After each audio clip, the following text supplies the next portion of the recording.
C'est le grand débat en ce moment. Bien sûr. Je vous pose la question, pourquoi nos œuvres d'art sont dans des musées qui sont au cœur des villes?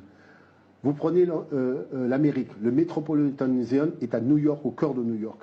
Le British Museum est au cœur de Londres. Quai Branly au cœur de Paris. Pourquoi? Parce que c'est de l'énergie. Parce qu'une ville fonctionne avec une centrale thermonucléaire.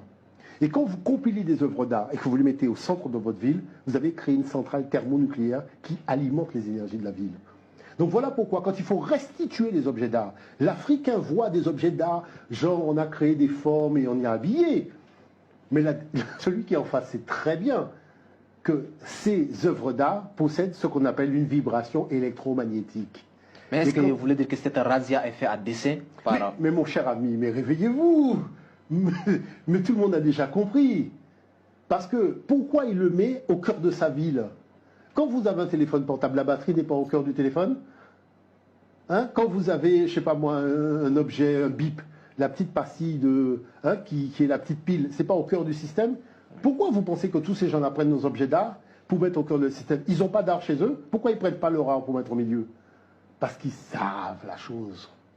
L'art africain ne vaut que par la fréquence qu'a l'objet. Parce que le but, c'est pas d'emprisonner une forme, c'est de faire vibrer les énergies de la création dans l'œuvre d'art. Voilà pourquoi ce sont des initiés qui ont jeûné, qui ont observé la lune, qui se sont positionnés à des endroits précis, simplement pour faire une œuvre d'art. Donc il y a un contexte qui fait que si vous n'avez pas respecté ça, qui s'appelle l'initiation, quand nous parlons de la restitution des œuvres d'art,